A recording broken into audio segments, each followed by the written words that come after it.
Podcasts on UNC-TV.org are made possible through the financial contributions of viewers like you, who invite you to join them in supporting UNC-TV. As the North Carolina General Assembly works to balance the state's budget, many industries and businesses are making adjustments to their own bottom line in anticipation of funding cuts that may come their way. Bennett College for Women's President Dr. Julianne Malveaux recently stopped by our studios to talk about the economy and its impact on our state. Dr. Julianne Malveaux, welcome to North Carolina Now. It is great to be here. Thank you so much, Shannon, for having me. You are the president of Bennett College. For some of our viewers who haven't had the chance to stop by campus recently, how would you describe Bennett College? It is vital. It is alive. It's an oasis where we educate and celebrate women and develop them into 21st century leaders and global thinkers. If someone hasn't been by in 5 years, they're in for quite a treat. We have new buildings on campus for the first time in 28 years, a new honors dormitory that we took possession of in August, and the first class is living there now. Students have to have a 3.3 GPA to live in the honors dorm, so we're encouraging excellence. A new Intergenerational Center. We had a children's house that had been built in 1953, and we were able to build a new center, but we call it the Intergenerational Center because we don't want to just focus on children, we want to focus on a continuum of women. And so we have some programming that we're working on for seniors there.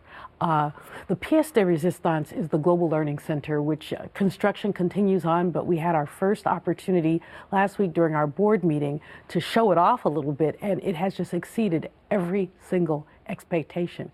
It's a phenomenal building. My office will be there. There's an auditorium.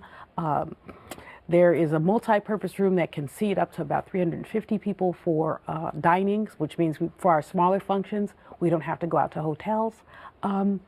Office space for our global studies program, classrooms, study rooms for students so they can just go and sit somewhere and study. And we're real excited about it. A lot of the focus on campus these days, according to your website, is on teaching students communication skills, talking about the global society, looking at entrepreneurship. Yeah. Why are these areas so important to the curriculum today? And the fourth area, Shannon, is leadership. There are four foci: entrepreneurship, leadership, global studies, and communications. If you have a grounding in those areas, you'll be able to negotiate the 21st century workplace and or create your own work opportunity. As you know, with the employment situation being what it is, more and more people are finding that entrepreneurship is the answer for them. That you can't count on the traditional labor market to create a job for you. At some point in your life, you're going to want to create one for yourself. So that's entrepreneurship. Leadership. Our world is crying for leaders. Women especially, we see women so underrepresented, but women who have grounding in leadership skills. And of course, the first leadership skill is to lead yourself, is to understand who you are and whose you are. Global studies, we live in a global world. African Americans are less likely than others to travel internationally, but we want to encourage all of our students to travel. It's one of my goals, and I think I'm in striking distance, that the class of 2012, that half of them will have had a global experience. In the fall, we go to an all-passport campus, so every student will be required to have a passport so that when last-minute trips come up, they're able to take advantage of them. Last fall, I went to Haiti at the invitation of Dr. Ron Daniels for the Haiti Support Project, and I called and asked me to go, and I said, sure, I'd love to. I said, can I bring a student? He said, sure. Well, the student who really would have been my first choice didn't have a passport. She's a journalism senior and could have stood to have some footage in her portfolio as she applied to graduate school from Haiti, but didn't have a passport. It was one of those opportunities where you had to turn on a dime. So what we've said to students is you will have a passport as a Bennett College student because you can't be a global citizen without a passport. So. You mentioned the economy. In addition to your service as president of Bennett College, you are also an economist. Yes. How do you make sense and explain to the students the trends that we have been seeing in our economy in recent years? Well, we have a really baffling economy now, but then again, it's not so baffling. Basically, we have a jobless economic recovery. The macro numbers look a lot better than they used to look. You'll hear bankers, the stock market's up, and you'll hear people say, oh, we're recovering. But last month, our economy generated 36,000 jobs. You know, there are 15 million unemployed people. 36,000 jobs is not a drop in the bucket. In order for us just to stay even, we've got to generate about 300,000 jobs a month.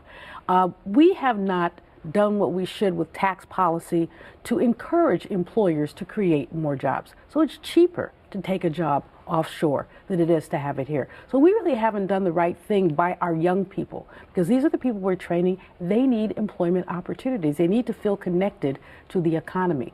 If I were a politician today, heaven forbid, I'd tax those folks heavily who took jobs out of the United States.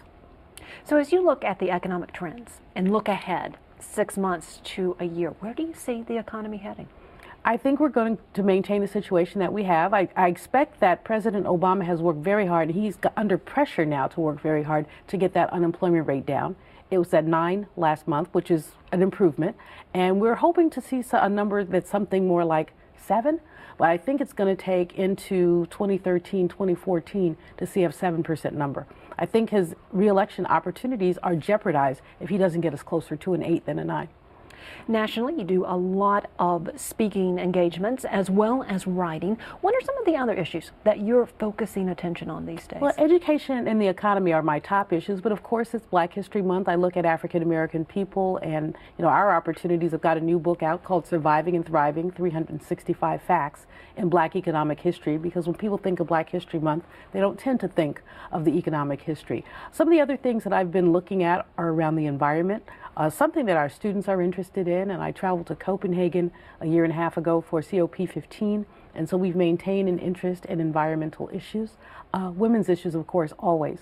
The gender issues never go away. As president of a women's college, it's interesting to see how much things have changed and how much they haven't changed for young women. And it's just fascinating to look at sort of the social construction of patriarchy as it shows up in the African American community. If our viewers want to learn more about Bennett College and your work, what do they need to do? www.bennett.edu and me, www.juliannemalveaux.com. Dr. Malveaux, thank you so much for coming and sharing all of your thoughts with us. Thank you. Podcasts on UNC-TV.org are made possible through the financial contributions of viewers like you, who invite you to join them in supporting UNC-TV.